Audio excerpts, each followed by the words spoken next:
Good evening, everyone. Today we're gonna talk in a different format. I, as Alexander, acting from the viewer side, will be asking Evgeny Levin tricky, complicated questions. Evgeny Levin, in turn, will answer them and demonstrating his screen, explaining certain points. I prepared a list of questions from my side. We go through them, probably present this in the form of some kind of a podcast. We try to choose the trickiest and most difficult questions, the one that only he can answer. So I pass to the Evgeny. Yes, good evening everyone. Today the format will be specific nature, question and answer. So yes, Alexander, prepare the questions as I understand. And of course, I don't know much of them. Some of the questions we discussed beforehand, but about 50% I absolutely have no idea. Neither the question nor accordingly the answer, so I'll be answering them at the moment. So let's get started with the first question, so kind of opening one. Probably we'll start with the general questions. What type of arbitrage do you use in Arbcore? In fact, there are many types of arbitrage. Arbitrage can also take place on CEX, on DEX, through bridges. So in reality, there are many strategies. And the current moment we work with CEX exchanges. So yeah, it's centralized exchanges. And we use synchronous arbitrage. So what is it? For example, there's a cycle arbitrage, right? I briefly explained how it works and why it's not convenient to use now and what synchronous mean. The same analogy for comparison. We worked 5 years ago, 4 or 5 years, when we started our activity in arbitrage, and at that moment, the cycle arbitrage was very relevant. We would buy one exchange, transfer to another exchange, sell there. And why was such a strategy relevant then? Because exchanges didn't manage to keep up with each other price positions. They weren't that many bot-based elements and the exchange themselves, and accordingly these allowed high-quality cycle arbitrage. Then of course, over the time, year after year, naturally improvements of exchanges, improvements of the exchange segment, various technologies, including security, that's how we came to a certain conclusion that cycle arbitrage becomes unprofitable and inconvenient, because while you are transferring from one exchange to another, the price can change and you can not just fail to earn, you can get in minus. If we start considering such type of cycle arbitrage, then what is it? And it's when at the same moment we send orders to one exchange to buy and to another exchange to sell in equal amounts. Essentially, how does the flows work? We send 50,000 USDT, for example on Max, and perform conversion, kind of a swap. We buy Solana, and accordingly we send the equivalent of $50,000 in Solana to Gate. And accordingly, we exchange Solana back into USDT. And at that moment, the difference, a certain spread is formed. And this spread, accordingly, the transaction hash, we already broadcast in personal dashboard. So, in fact, that's the answer to the first question.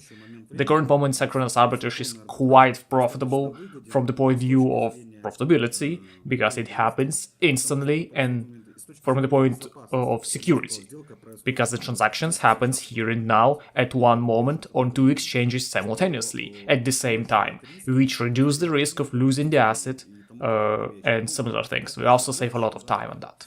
But yes, I understand that we go in more into details about the system itself, what's happening under the engine, for those partners who would like to see not just the dashboard but actually understand it. Yes, I'm sure that the exchange that we mentioned, we analyzed them again during the Zoom. The second question is also important one and comes up quite often. What arbitrage bots does the company use? Okay, since we already on the Zoom, I had a technical breakdown prepared and I won't focus on it for too long, but I will now share my screen and let's quickly go through which bots are used, how many there are, and what are their qualities. Just briefly, to the point, because this information will in any case be published over the time on the website as an FAQ. By the way, these questions you're asking now, I think we build a certain model from them and add it to the FAQ section where people will be able to read in details about each strategy and each bot. After this Zoom, I think we will get to it, pass to the technical department so they can do it. One moment, I just share the screen.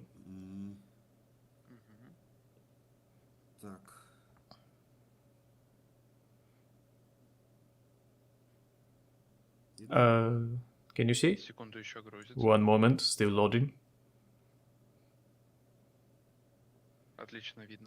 Great, I can see.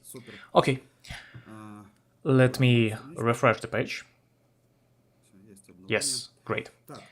So, again, this structure is made more for me, right? More for me and more to show the audience how this works. When we recorded the first technical Zoom, we actually did it precisely to be able to explain complex things in simple words. In the left column, we have the arbitrage bots as such, the ones we trade with, the one we work with, which are implemented on the exchanges. These are classic arbitrage bots, let's call them that. Arbitrage bots with asset transfers. Again, we'll describe everything in details. We will write it all on the website. There we can click through them and see what this or that bot represent. I won't focus on that. I repeat it once again, we published it on the website. Right now I'm just showing the model. Briefly speaking, these three bots are the main ones. These three bots are the bots that control these bots. And the last one is actually the most core bots, kind of a central bot, which controls all bots. All bots in order to prevent loss of funds for the partner and accordingly for the company. Therefore, in more detail about all models, we publish them on the website, once again, where people will be able to know with information and understand more deeply and clearly how it works. Next, there is the code, how we connect to the exchange. Those who understand will understand, those who don't, well, you can see it at this stage at least. There is a software bot for each specific bot. We open it, they are completely different in their own way, but in principle, you can review them as well. And API report. Essentially all bots are now integrated because during the first recording, those three bots were still in a testing stage, how they react to one situation or another. Now all of them have been fully added, and here there is a report. For example, if we take most recent ones, there are 26. Here are our latest trades, where there is success and where there is status that the trade is impossible for certain reasons, because the bots detected a specific error. And then, so to speak, an operator gets involved. He can execute the trade if one level is critical, he checks it, right? If, for example, the indicator goes to level 3, then of course this trade doesn't even start. And objectively, this is all shown in dashboard. We have a certain time frame according to which a trade is formed. And there is a specific time. I think many partners have asked why initially one trade is formed and then at the moment where it's not yet fully formed, the position changes, right? This is exactly the position change, because the bot sees certain risk element in the current execution, so accordingly there is a change in both the exchanges and the quotes. So those who carefully watch the dashboard will definitely notice this, and it happens often, but again, we won't dwell on this for long, so 7 arbitrage bots are what we use at the current moment. And of course, when arbitrage on DEX is added, there will be its own strategies, smart contracts will be opened as well, and we will analyze that too. Right here, right now, we're focusing specifically on a sex arbitrage. Next question, please. Great, let's probably move on to the more in-depth pool of questions. How many servers are there and which countries are they located? Okay, regarding the server side, essentially at the moment we're using around 26 exchanges on a sex side. and accordingly 26 locations where the servers are located. For example, we take Bybit. Bybit is Singapore and Amazon. Here is the characteristics of the server, and here essentially is the time frame for signal delivery. Everything is green, in fact we can work with it. Here we can see the same thing, right? Amazon, Canada, and there is more factors. Country, characteristics, and the provider itself, and the response time that we have. We can click through all this. Naturally, at the bottom, there is a server-to-server usage algorithm. Our server connected directly to the exchange, and how exactly this connection implemented. Well, in fact, we don't have any red indicators as far as I can see. Let me refresh. Yes, everything green. At the moment, there is no specific violations. Everything is reported very quickly and smoothly. At the time when we recorded the first technical Zoom, some exchanges were actually taking a very long time to return certain values, and all of this response time was more. It was lit up for a very long time. Everything was red, and accordingly we couldn't execute trades on those exchanges. At first we thought it was a problem with the exchange itself, with the response, right? That's when that this was returning data very slowly. No, later we figured out, in fact, it was a server configuration issue. The server simply needed to be configured properly in order to communicate more correctly. So it's not enough to just have a server, it also needs to be properly configured and settled, migrated, so that there are full synchronization with the exchange. Because some of the requests to that exchange's outputs, it might not be a single request, it can be several requests per second, and accordingly a certain QoL is formed, and due to this QoL latency, the response is formed. So the bot itself, look at the further as the questions comes up, accordingly react to its profitable execution of the trade. Also, in reality, this issue is simply that the server needs to be configured better, so that's one of the important elements in my opinion. So we briefly just answered that question.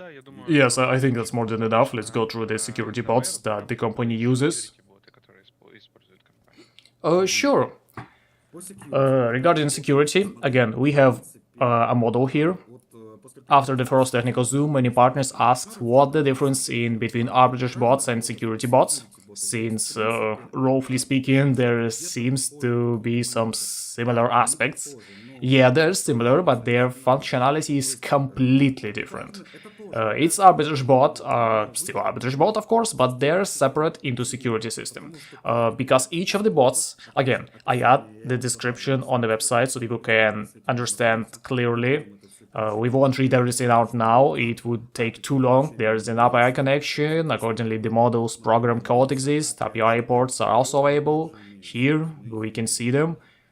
Trade allowed, trade prohibited, and when the trade is prohibited, once again, we discussed earlier, if a trade is prohibited, another trade is immediately selected.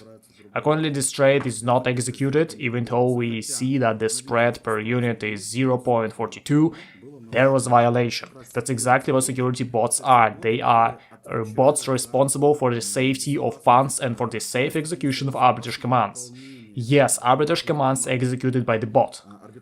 Accordingly, I can't single out one main bot here. If with arbitrage bots we distribute them, 3 main ones, 3 secondary ones, and one that control everything, here's the model is slightly different. Each bot controls the other, and in the end, when there is full alignment of the parameters that we set for trading, for arbitrage trading, we see this kind of result. When are no conflicts between the bots, well, okay, here's a small conflict you can see. And even with such seemingly insignificant conflict, the bot signals the trade already cancelled. Again, even though the spread is very good, but we also see below that, for example, 0.35 per unit. Also fairly good spread, and the trade was allowed. We have an indicator, yellow meaning it's under review. Trades are executed, all except the cancelled one. What does it under review mean? A trade under review, that's the trade that we memorize at the moment. That is actually executed. If we see there is no critical moments, then of course the operator, we have 4 operators per day on duty, right? All of this happens automatically, but in any case there must be an operator who monitors this or at that moment. Because if we just let everything run freely, then even in situations where a trade is questionable, it wouldn't go through.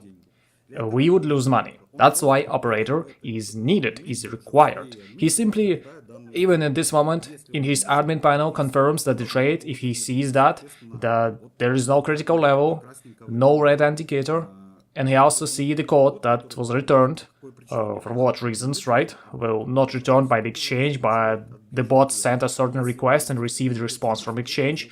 And if it's if it's really negative, then the trade is not executed. And everything is positive, or there's a yellow element, a kind of a middle ground. Could execute it, could not. That's at the discretion of the operator.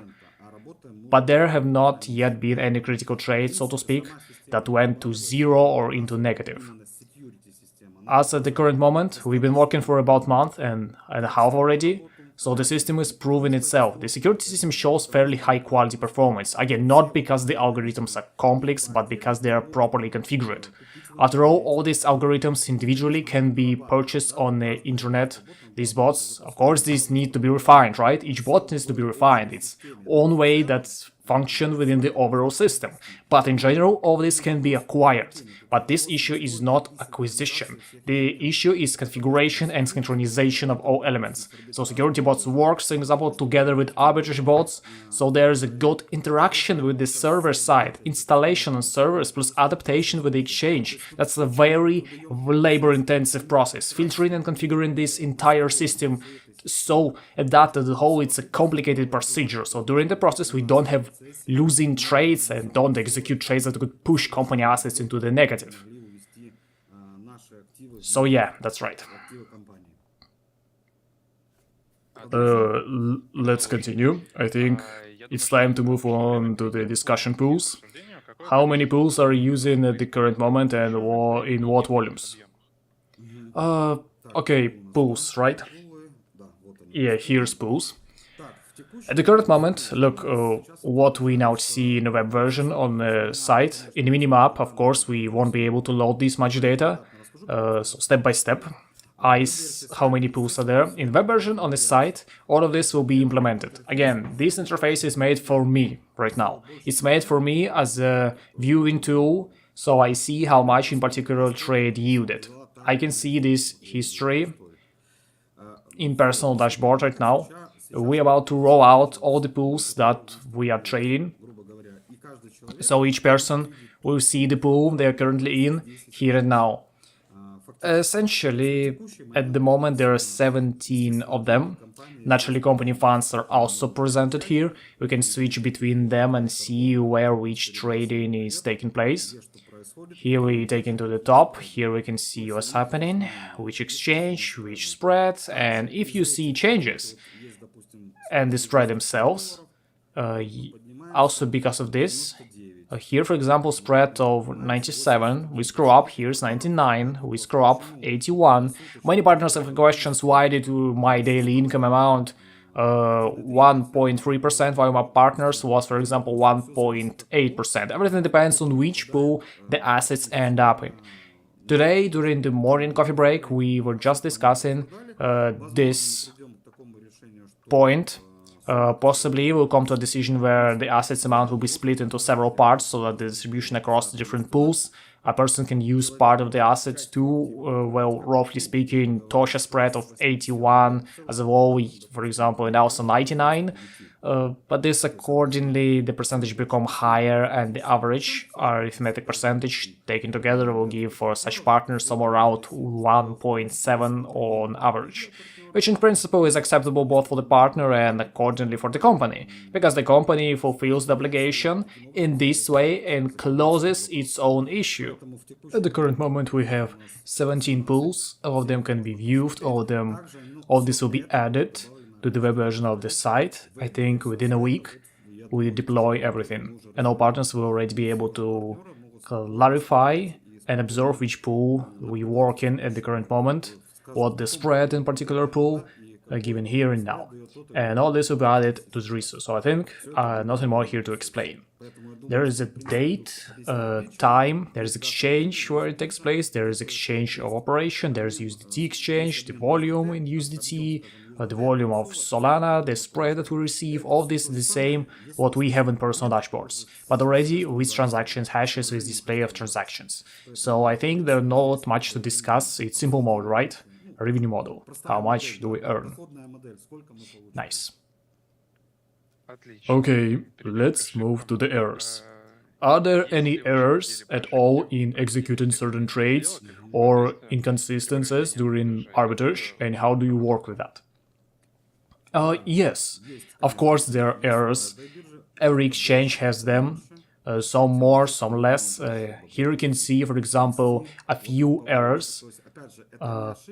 Again, this is not an arbitrage error, this is a specific request-related error. Here we have cancelled trades, that's where we sent a request, and for some reasons, again, the reason could be, as we said initially, a server, because of the lock or errors, right? It could be error in the synchronization of certain data.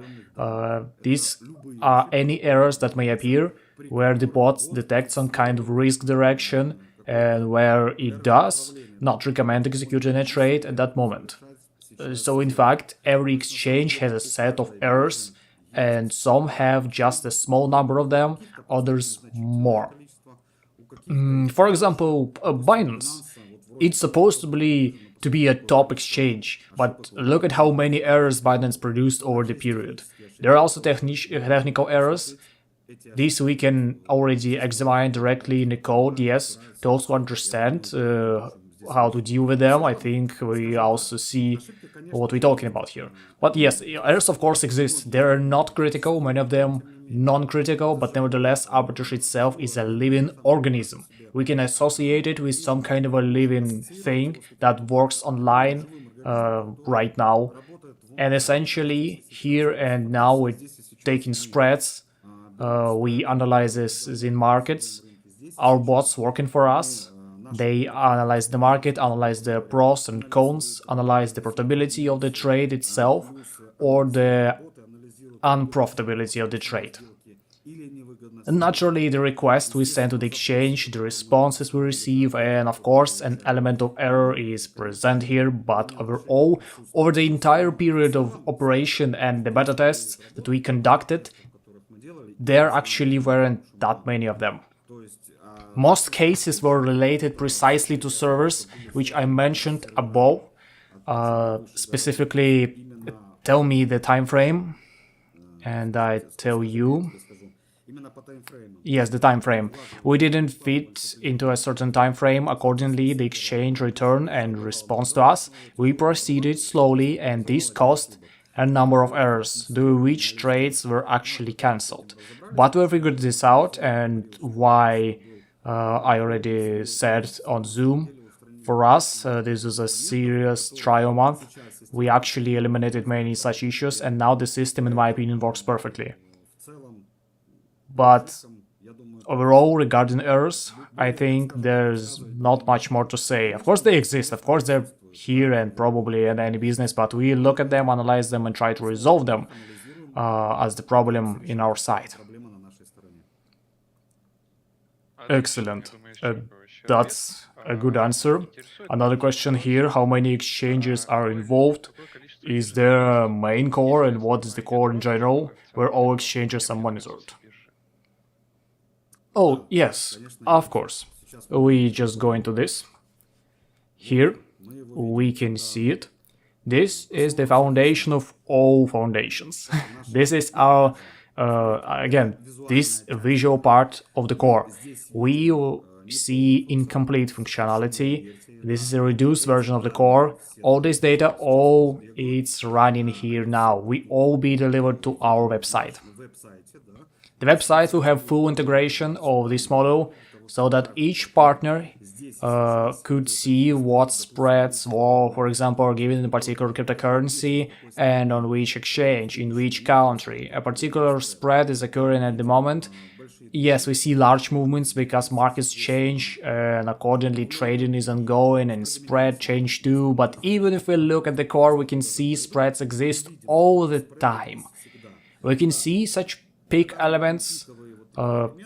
We could say, wow, on a Bitcoin you could earn, say, $900 to $1,000. Yes, we could earn such amounts.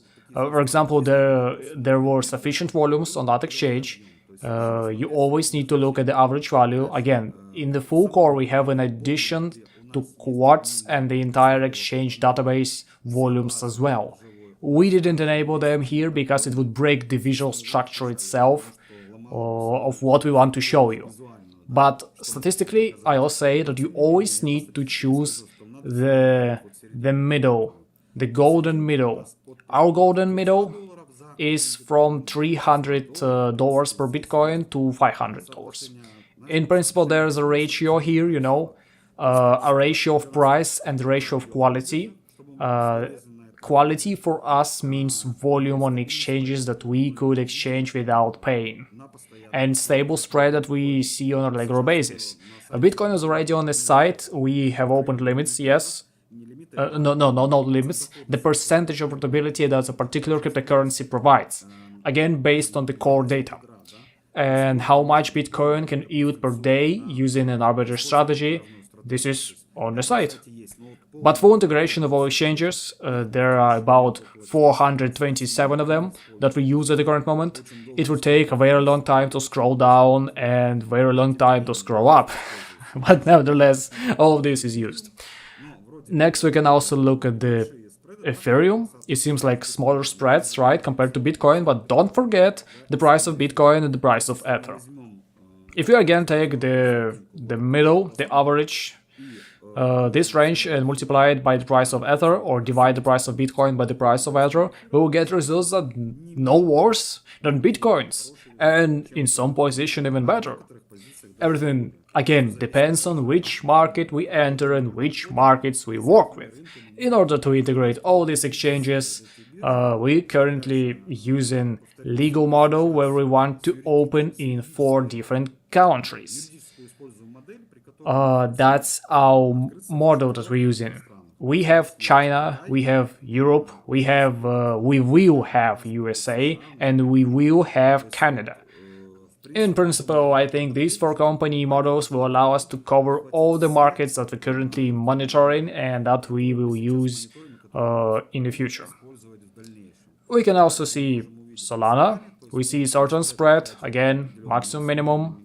You need to take the average, but here the stop is taken because we take a single unit. Per 1 unit there will be no arbitrage spread because commissions will eat everything up and will be in negative, but with volume, let's say 100, we were earning an average right now, which is the golden middle. We have 50,000 held in Solana. And that's exactly the values that we have. But let's not forget that right now we're using top exchanges, right? And going forward into the future, we will continue to use them. But in addition, other countries will also be added. If we have China, Nigeria, Argentina, Vietnam, in fact, the pricing from exchanges is very broad. And the quality of operations, meaning, let's say, the capitalization that the company can accept in full volume when we integrate all exchanges, we integrate all cryptocurrencies that are listed on the website, the company can painlessly, without trouble, operate. At the moment, with more than $1 billion, which allow us to maximize capitalization, to expand as much as possible and not to worry at some point. We have situations where assets exceed what we're able to trade, yes, at the moment, but therefore, of course, the system is both secured. We will, with the correct, again, I repeat, configurations.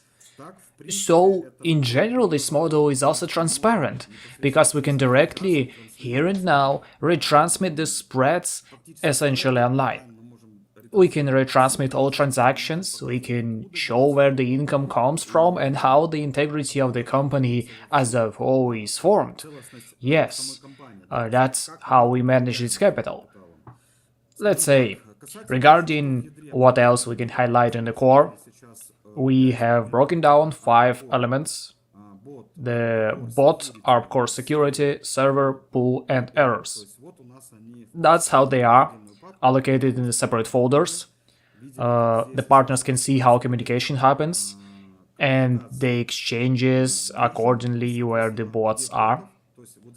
Here, the communications of the bots. Here's the responses on the exchanges, what is being displayed. We can click through all this, we can see the various requested that we sent, and everything here is obvious and clearly. Those who understand, again, who understand how it works in code writing, in writing requests, they can verify this. Also regarding the pools, we have the pools that currently operating.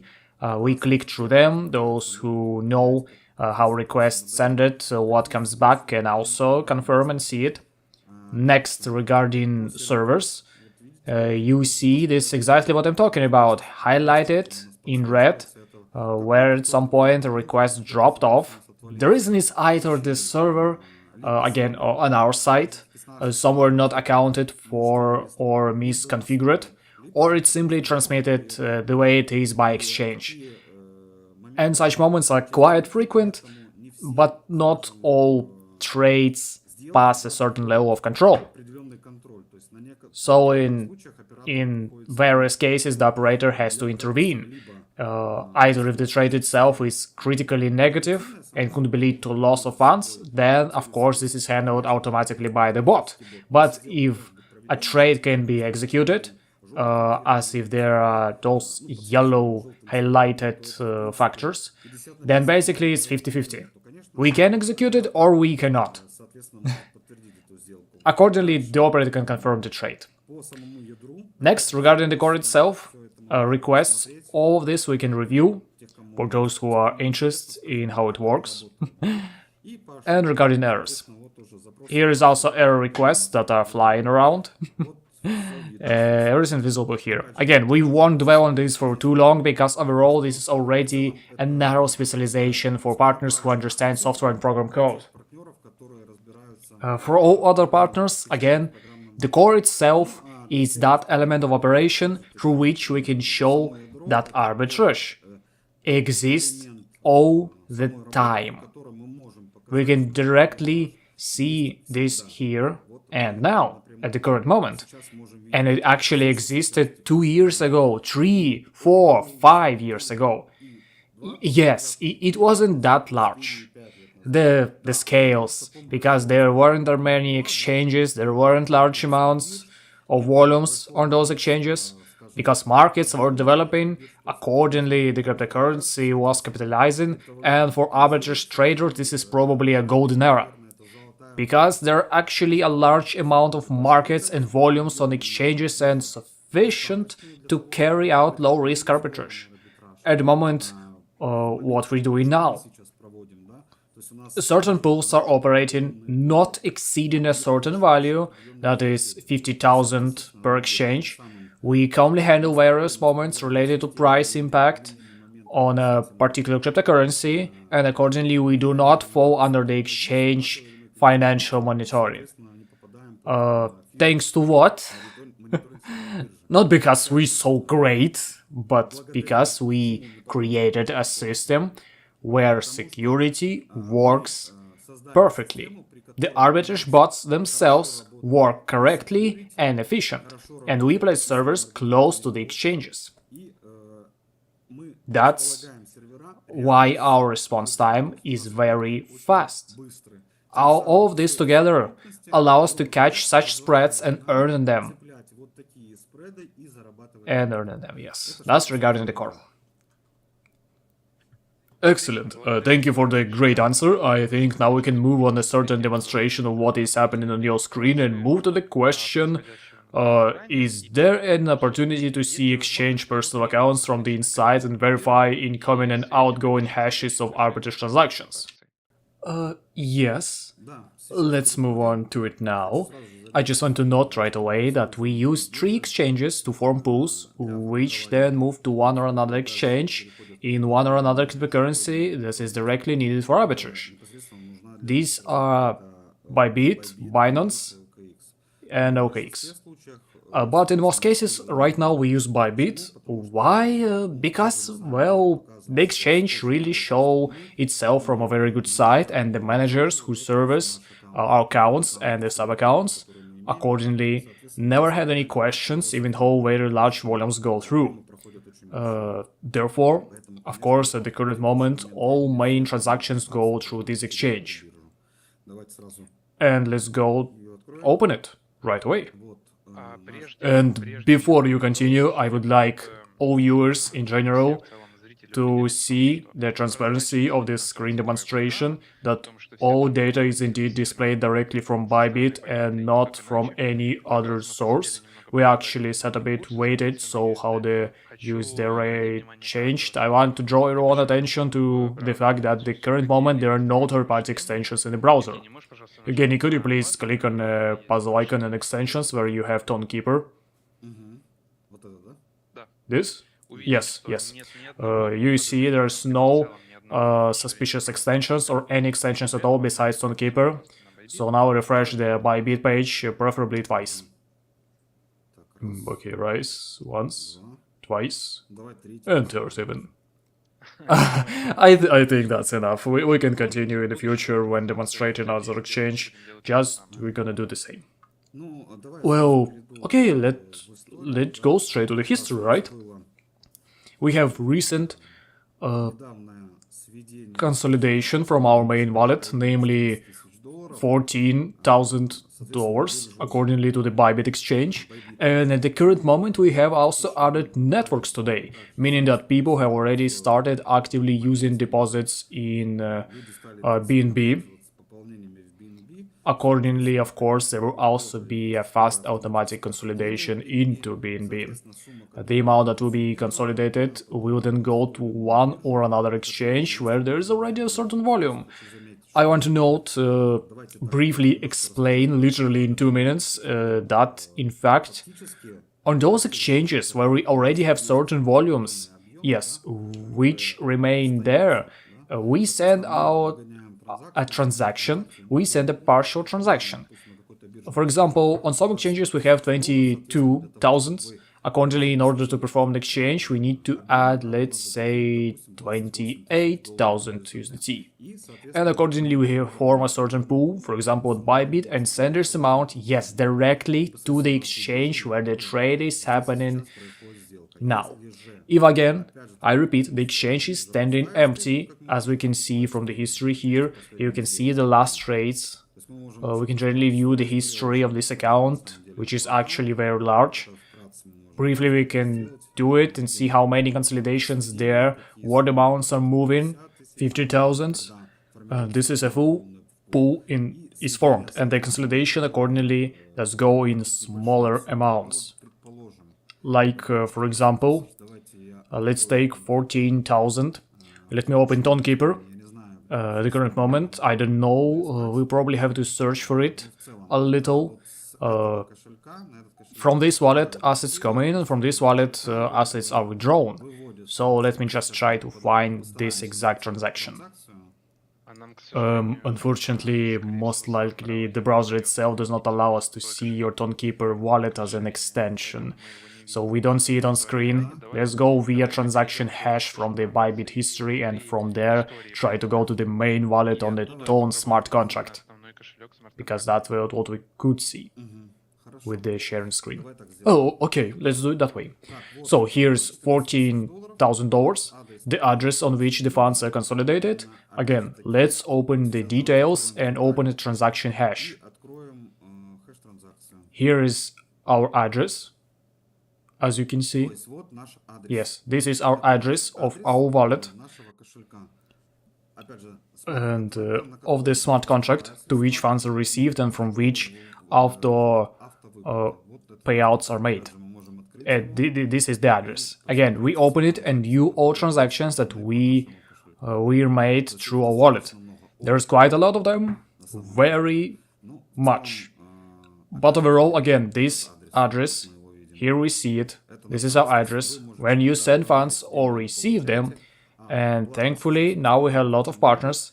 and the address has not changed. Accordingly, those partners who make deposits can go and see where their deposits, because only the memo changes, while the address itself remains unchanged, and payouts are made from this same address. And at the current moment in time we have deposits, withdrawals and similar things. It's not difficult to verify this now at all.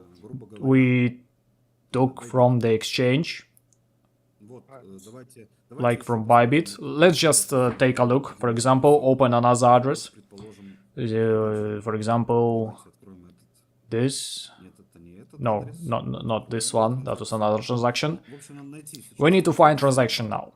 This is all what works with us. There are many here. You need to fully open all the hashes and track them, because for some exchanges transactions comes to us, but in the main, of course, they come from the wallet. The balances that remain on exchanges are again consolidated to Bybit in order to assemble a certain pool, if that is the case. If the balance is large enough, it remains on the exchange and waits for the moment when we top up the asset. So in fact all this is tracked via transaction hashes, because the system itself in principle is open. Okay, fine, let me... I think it makes sense for us to continue. We have now go through the main consolidations and all. Let's move to the exchange history. Let's take, for example, two exchanges at the basis and look at their history already from the inside the exchange personal accounts. Yes, they basically already open. I just opened them. I've taken into the accounts again. I switch between them quickly. Let me refresh each other exchange so that there's understanding. Several times. How much? 2, 3 times? Yes, preferably 2 times. Okay, here you go. There's only Tonekeeper as extension, the wallet that's actually linked to the company. Let's just refresh the several times once more. Just the old-fashioned way.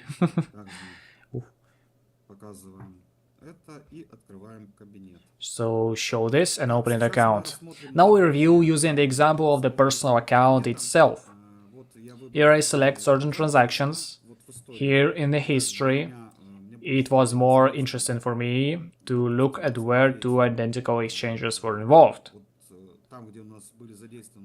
Why? I'll explain. Because at the moment when we retransmit a particular trade, in fact, the trade takes from 50 minutes to an hour and 10 minutes, approximately, depending on the exchange, but since the number of pools we have is still greater, in fact there are 17 of them, as I told before, then some pools are entering parallel to the current trades that are being used. Essentially, in history we will now observe such situations that at the moment when one arbitrage trade is being broadcast, another pool actually arrives to the same exchange, where a second volume is simultaneously being executed because the rates allow it. That's a normal practice, actually. This is how this system works. Therefore, let's consider again, taking the history into account, looking specifically at these 2 exchanges. Now, we had Bybit here, and Gate, and again Max and Gate. Okay, let's analyze transaction 616 maybe. Again, here's you can see located next to each other. The same exchanges used because there was a good spread. Here we fix the transaction, open max accordingly, and look into on the max. Here we see 50,000 transaction hash. Let's verify it. 616. We can fully see the transaction hash, and accordingly we open max and go through this transaction. And we can see an identical transaction. So in turn, the situation, we see that transaction fully correspond to what is actually happening on the exchange.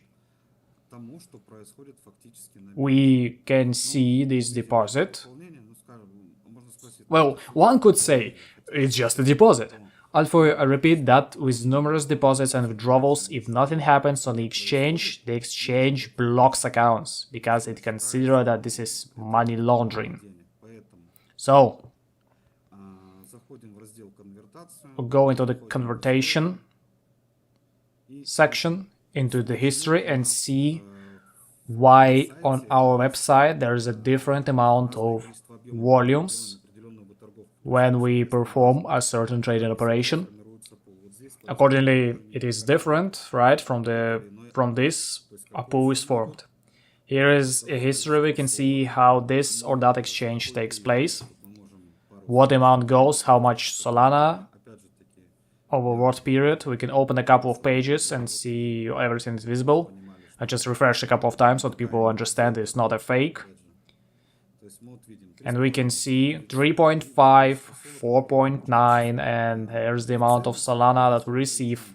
In total, we get the result that we want, right?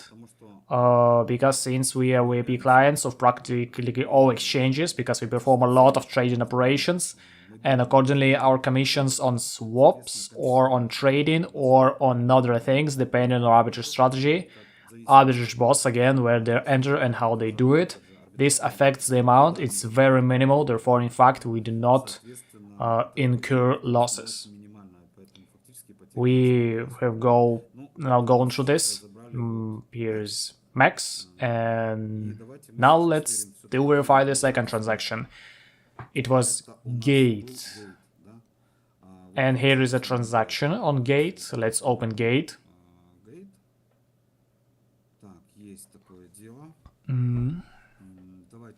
I also, before we do anything, I immediately wanted to show basically the latest transactions, how this works for us. Let me show you that swaps are also happening here. The trading itself is taking place, so people can see. Here goes the amount of SOL, the amount of USDT, then again minus SOL plus USDT. And you can see the history here. It's actually pretty large as well. Shows that we actually engaged in this activity. Let me refresh the page a couple of times. Once again. This is real. Next, let me make a deposit. On-chain deposit. And here we have a certain history. Let's find it. Again, I just forgot the amount. 406 and... Yes, I can see 406. 3KSQ. The same. Let's open, check out. Now open this here. And open there. Copy it. Let's go to transactions, and you can see the beginning and the ending. You can just even pause the video for yourself and verify it. Here again we see it. Everything is identical. So using this example I'm showing here to you on two exchanges, you could, how this or that swap happens and the entries and the exits, accordingly the profit. Yes, let's just click on the profit. This is go again to the profit go to our wallet. This is our wallet that we showed initially, where we topped up by a bit. This one, this profile. And again, this profile corresponds in transaction history already, where you can take a closer look. So let's sum up the results of what we currently have at this moment. Thus, we have now reviewed the inflows and outflows on the exchanges. We reviewed the trading itself, how we exchange of USDT on Solana and Solana on USDT, and I repeat that if we return here, we even see by time 250, 53, 15, 53. In fact, within 2 hours we had 4 trades go through. In fact, we used 4 pools at the moment on these 2 exchanges within 2 hours, which shows that the number of pools actually the same to the declared information that are working for us. And actually what I'm now showing to you, yes, we will of course display this in the personal accounts. Each partner could actually check it out himself. Any of the partner. Let me just open ARB, make it a bit smaller because I increased it specifically for better vision for our partners. There will be a button pools. It will be implemented in this section and no pools will be shown just as I showed you in the model. Just let me duplicate, for example. These pools will be displayed in the main cabinet, in the back office. How much they bring, what yield they provide. Not in such a global format, of course, but the main part, the mechanics, will be there. Plus, each partner will also have written which specific pool in which here and now he is working, to what pool he connected. This will be a name, for example, the 7th pool with transition, and the fact you understand that the pool database, you will see it and understand that pool exists, since you're working in this pool. You have access to the hash transaction specifically for this particular pool. And for example, another partner got into the 5th pool, accordingly this information will be available to him. This is how all this works. Will this be implementation in Telegram mini app? Most likely no, it will be only in web version because we don't want to overload the mini app itself for correct operational. To that it works quickly without long data, without too much time busy with loading, because the amount of data is very large. Accordingly, a person would like to check something for himself, it can always go to the web version of the site and look. Yes, verify the hash transaction, verify the profit of the company that company provides, see which exchange trade went. Everything is open and everything is public. Excellent answer. I think we emphasize this whole question and answer it in full. The only thing probably with which I would like to complete is 3 exchanges, for example by Bit, Max or Gate. Right now that you send me your address and I would on screen sharing, just like you, make a transfer of any amount to this address. And we would record that received at this address, so we would make sure that indeed all the data is pulled from the exchange and delivered to your account. Moments that we could record this account really belongs to the company or to you. Okay, yes. Are you planning on the one exchange or we can do several? We could do several as you prefer. We choose Max and Gate, for example. Maybe just do all 3 then? Perfect, just perfect. Okay, all 3. So everyone could understand. Okay, we're just gonna continue further. And then you're gonna make a final transfer. I'm opening choosing USDT. You need address, yes? I need address so that I myself on a screen sharing make transfer to the address. Oh, okay, in Zoom of course it's interested. Where is our chat? Oh, I see the chat. Yes, type right in chat. Paste. Should I send you all 3? Yes, all 3. I just gonna record them on your screen, after which I will turn on my own screen sharing and make the transfer. Alrighty, I'll move the call a bit because deposits on-chain deposits interfere a bit.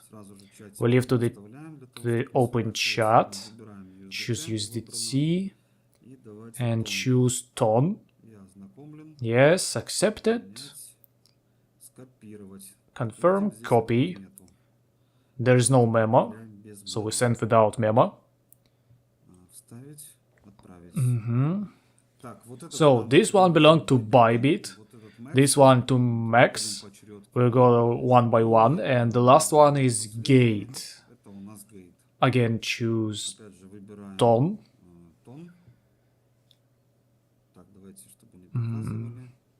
To not show again.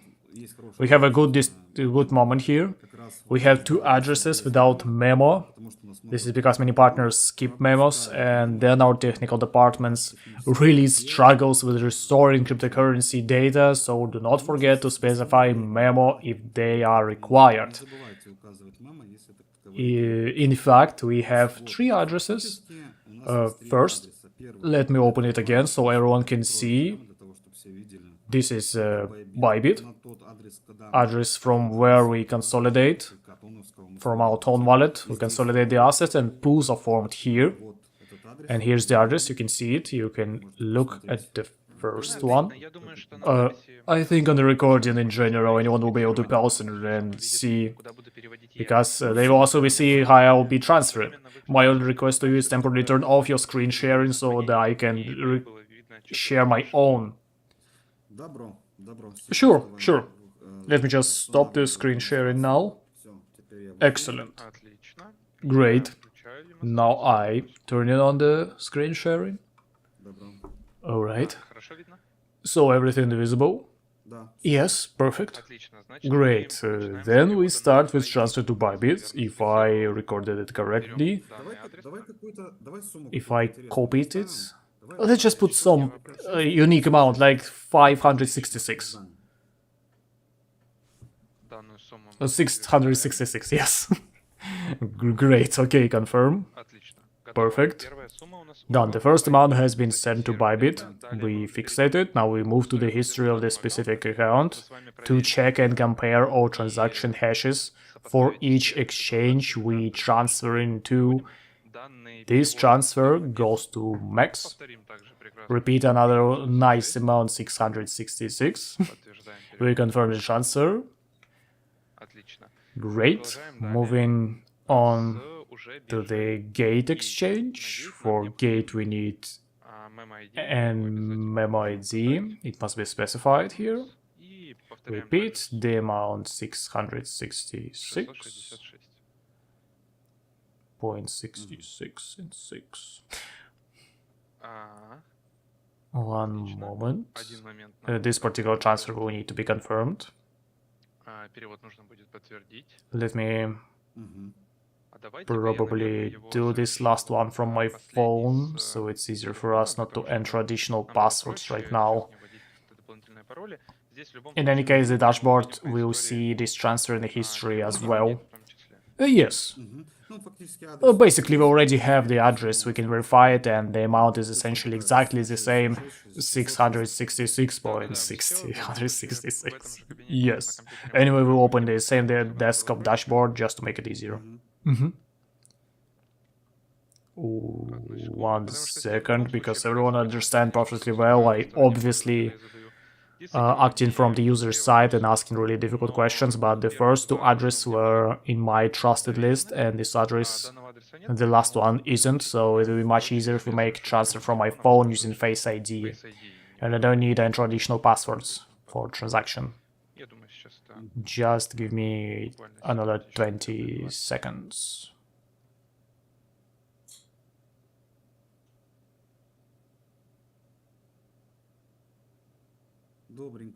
Okay, we're just gonna wait for the deposit, and basically, what else would I like to...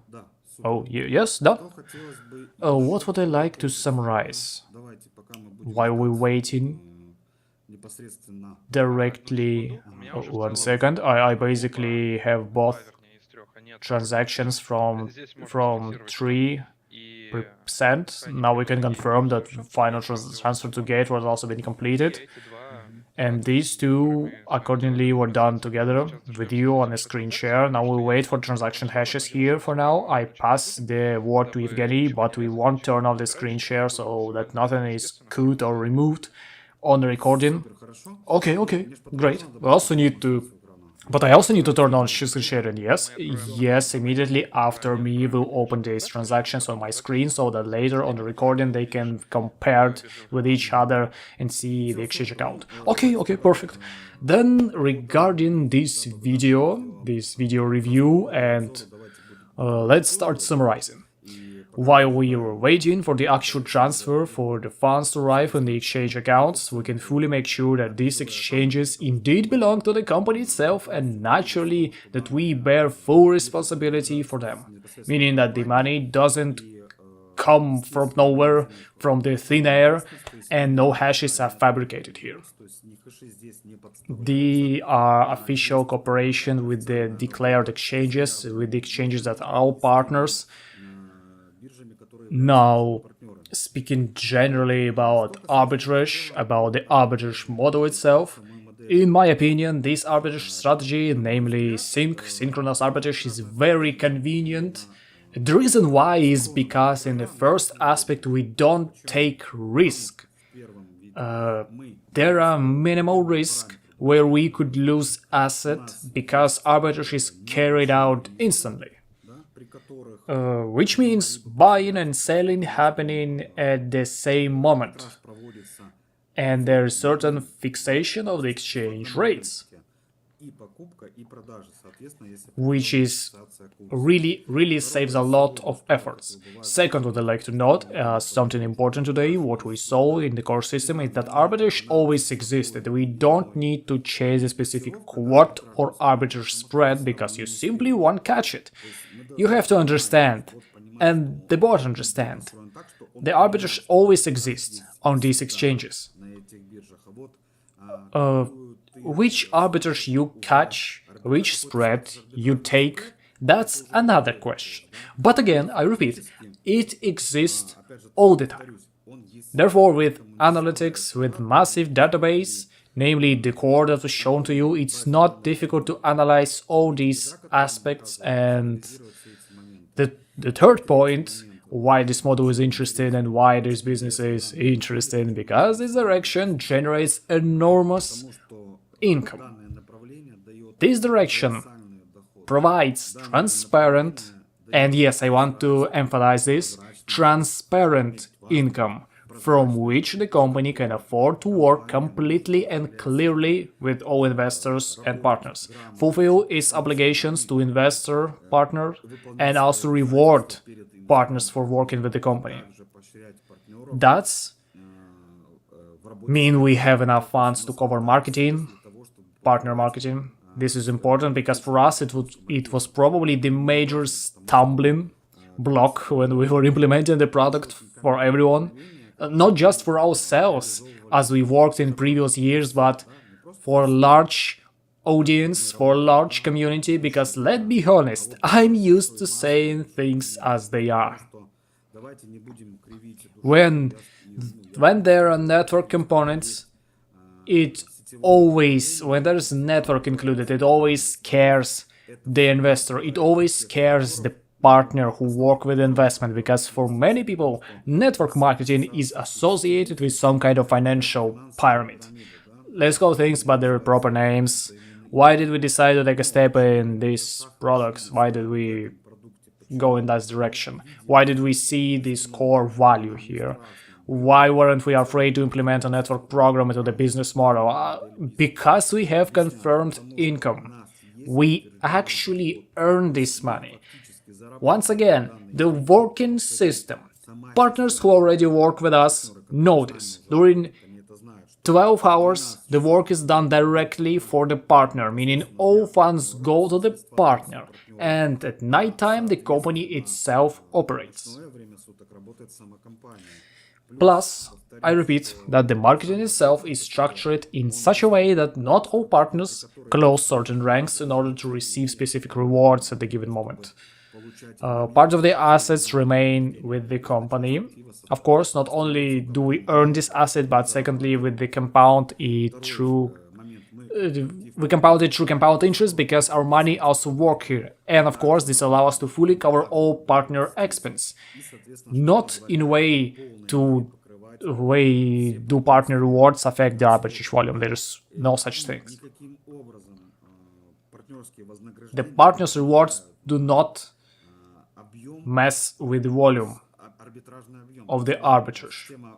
The partner system is designed in such a way that under no circumstances does it interact at all with the volume that works in arbitrage. Of course, naturally, we didn't develop this on our own, we developed it with the help of AI. AI was prompting us, assisting. We simply set parameters, how much we earn, how the system is structured, and it outputted the results. That with this range, based on what I can analyze now, you need 21 levels in deep and accordingly this type of marketing model. And of course, then double-checked it and implemented it. After 1 month of productive work, let's say we see that overall everything's going exactly as we planned. Everything's going exactly as it was laid out and exactly as we personally verified it. There was absolutely no load, no pressure, so to speak, on the arbitrage volume or the arbitrage pool itself. And we understand that we really did the marketing system correctly. And plus, of course, the arbitrage system itself has also proven in terms of stability and probably even more than that. Probably the first priority is stability, right? When you don't lose your money, you already earning it. The second point, of course, is the profit that the arbitrage strategy generates overall. As for updates and additions, what other arbitrage strategies there will be, we'll talk about that and do similar technical reviews next time when new strategies are added. But regarding work with these exchanges, I think we've shown enough and explained much. I think this will become a main video for those partners who would like to join our company and develop together with us, so side by side. I think I just need to interrupt you for a moment. We already received the transactions hashes about 5 minutes ago. I just really didn't want to interrupt you. But during the screen share, I was showing people exactly these transaction hashes. Let's now close all these hashes, refresh the page, and in the history we'll see our latest 3 transfers. The one that I will probably select, this to people understand which one is about. We see transaction hash here, open it, fix it. We see transaction hash here, we open it, fix it. We see transaction hash here as well. Look, right now on the recording you can pause the video and I'll specifically remember, for example, these transaction hashes in this address bar or here at the beginning. So we can remember, by analogy, we remember these transaction hashes as well. I explained why. So thus on the Evgeny screen share, we can see whether these exact operations appeared in the exchange accounts and open them the same way we're doing it right now. I think transaction hashes are fixed. I highlight them once more like this. So they're even clearly more visible on the screen, specifically from Bybit. Great, we fixed them. Now I stop my screen sharing. Again, we won't cut anything. I've stopped it. And now, Evgeny, start the screen sharing again from your side. Okay, I just turned it on. Can you see something? It's still loading. Okay, now I can see.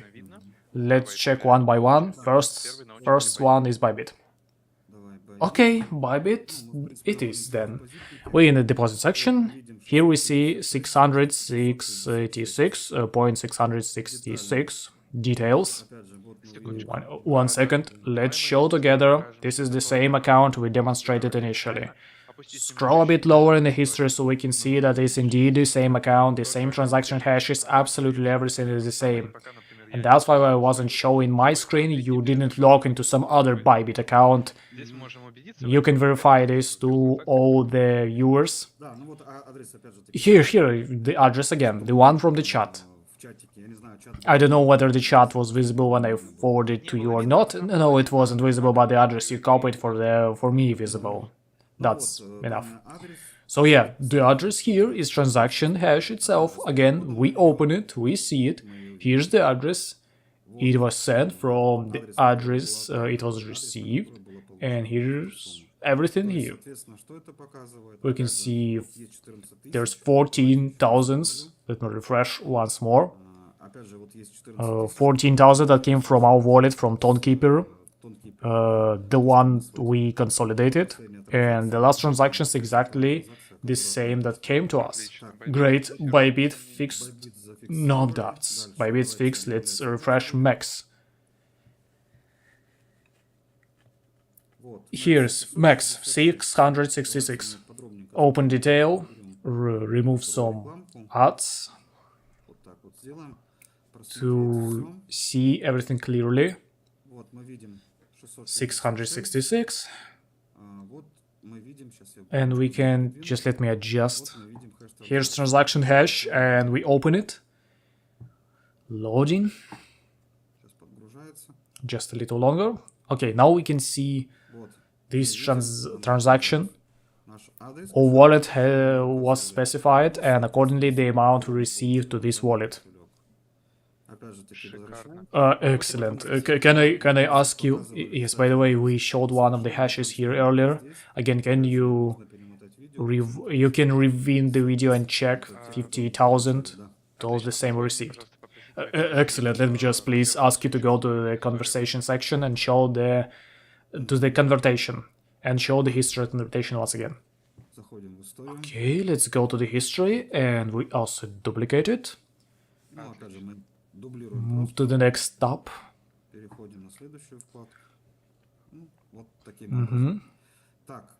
Okay, regarding Max, everything is fine, everything was received. Max was opened as well. Let's check the gate. Refreshing, and here we see 666, 666. Transaction hash. We're gonna open it by clicking. Here we have TXID 666. So essentially, once again, we analyzed one of the transactions together through the history. Here's here it is. So 406.294. It's corresponding transaction that was in the dashboard, and this is the same exchange. Not the exact this exact address, but the same exchange. We received transactions that Alexander sent to me. What do we see in results? All the exchanges we use belong to us, or accounts on the exchanges. And again, so to speak, asset management, my funds. Just let me duplicate it as well, so it's clear. Click one more. Again, showing you the swaps themselves. That is. So it's clear that the activity is actually real. So you can see the amount, relatively small, yes, within partnership, and for some partners who work with us, they're quite large, but overall within arbitrage strategy, these are small volumes that do not disturb the operations of the exchange in any way. We don't influence anything with such volumes.